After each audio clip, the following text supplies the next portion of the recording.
Good to see you again. Wanted to ask you about last week's game, intestinal fortitude with your all's crew down, and how important was it to come back and get that go-ahead score and regain the lead heading into the half for your all's crew. That was big. And when we talked, it was a timeout right there at about 4 minutes and 30 seconds. And we talked about winning the middle eight, the last 4 minutes of the first half and the first 4 minutes of the second half. So we did come down. We missed two throws. We had one bad throw and would drop ball and touch in the end zone.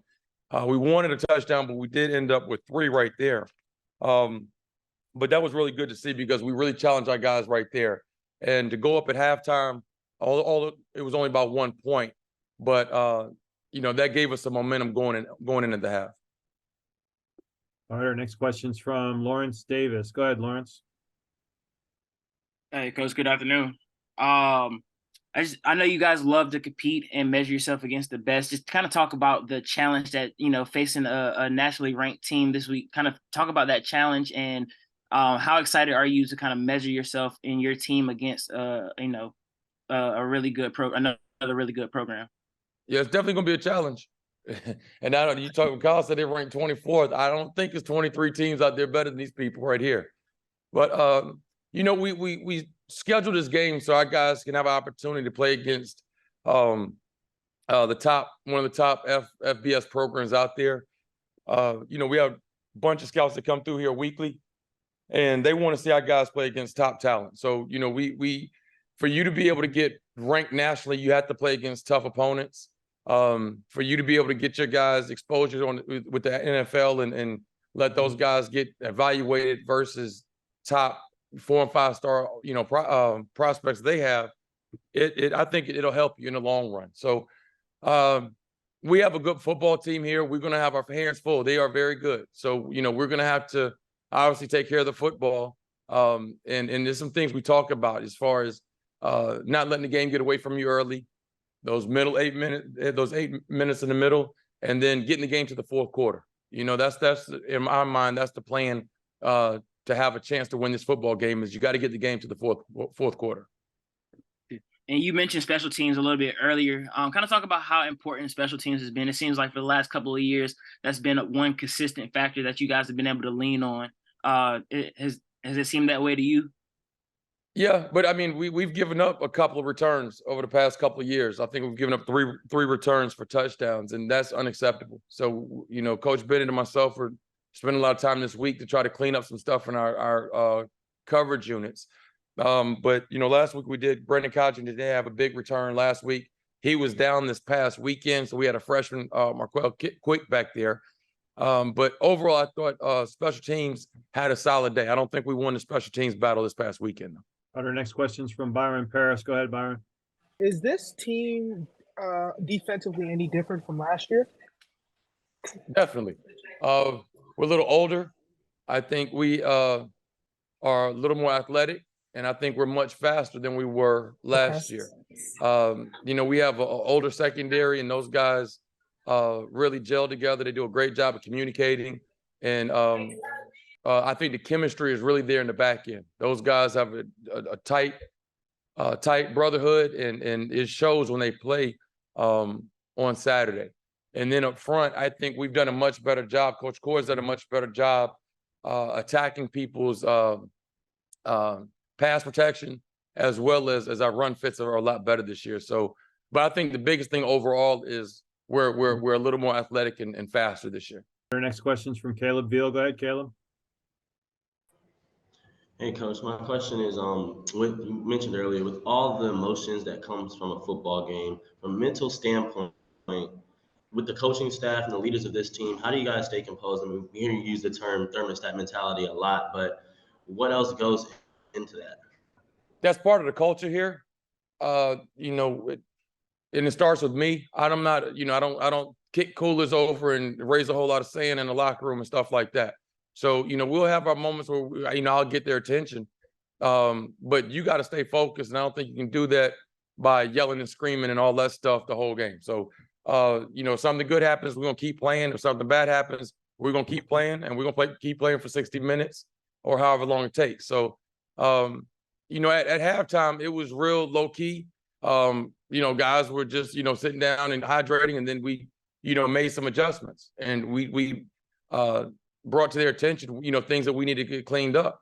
And I just, was real mellow. I just challenged them as far as I want to see them play better this next half, and let's finish the deal. We have an opportunity to knock these folks off at their place, and let's go ahead and handle our business and get up out of here. And with an away game coming up, and you guys haven't lost a home game in a while, just do you feel that there's a difference between the way the team may play, be it on the road or at home? Again, we keep our regimen and our schedule, everything the same, whether, as far as eating and meeting times and all of that stuff. Our operations, Miss Perry does a great job with our accommodations. So our guys are always going to stay in nice hotels and eat, great food. So, it's going to be a comfortable environment wherever we are, more times than not. And then, we're going to be prepared to play wherever we play. So, that doesn't really matter. It's not really a distraction. Again, it's something that, control the things that we can control. All right, our next question is from Chris. Go ahead, Chris. Coach, wanted to ask you a little bit about this Bruins team here, especially the guy under center, Dante Moore. Not very mobile, could definitely sling it. I assume not very mobile. It didn't look like he had too many rushing yards, like dual threat normally, but could definitely sling it. What's the game plan to try and box him in, or is it to come after him? Because after all, he is a freshman, so could definitely be baited into making mistakes, it looks like. Yeah, he's a freshman, but I mean, when you're about, I think, 5-star guy, you're pretty daggone good. When you're a freshman, you starting at UCLA, you're pretty good. But Chris, I challenge you to go watch a little more film. He's very mobile, but he does a great job of keeping his eyes down the field. We need to stay out of one-on-one situations with him, and they have a lot of speed on the perimeter. So we got to pick and choose and be smart when we bring pressure and play man coverage behind it, or if it's a fire zone where we're going to bring pressure and still play zone coverage. So we'll have to pick and choose when we pressure and how we pressure.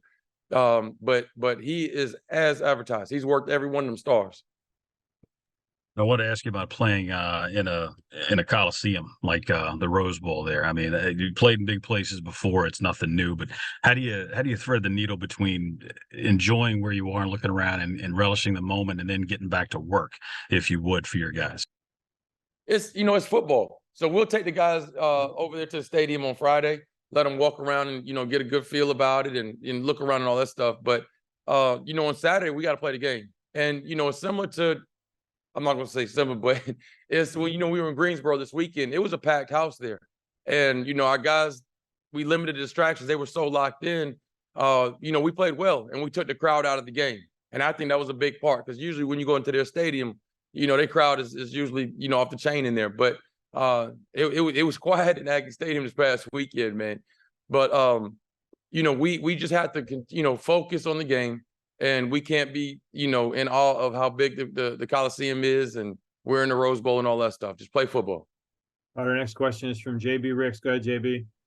Regardless of what the results are going to be, I know how much of a competitor you are. So I know y'all are going out there to win the game. But just this experience overall, like what can this do for your program as far as growing the brand and continuing to help with, the mission of HBCUs kind of putting themselves out there as a national brand as well? What can a game like this and maybe future games like this, when you travel to places like Pasadena, do for your program specifically?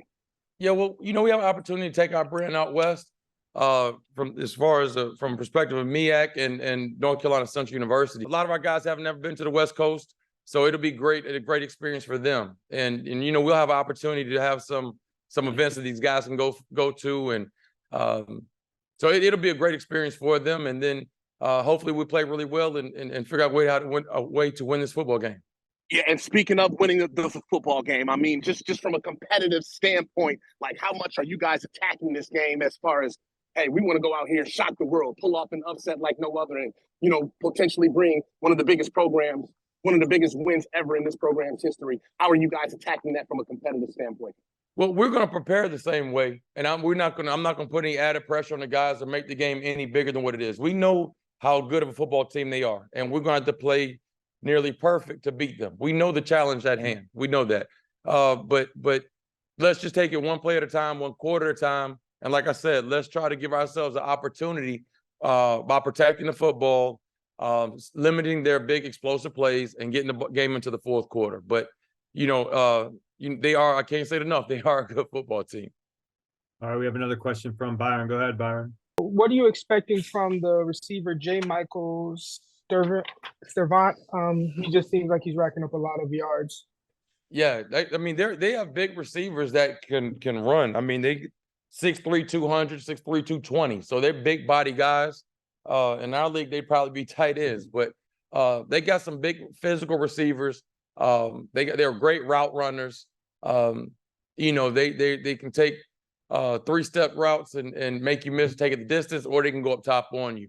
So we're gonna have to do well as far as challenge them. We got to take away some of the free access throws, and we cannot be scared to go down and press these guys and take away those free access throws. So we have really good corners here with Juwan Hudson and Jason Chambers, Brandon Codrington, Romeo Stansel. So we have some guys that can in the back end that can play. So it'll be a challenge for them, but I know they'll be up to it.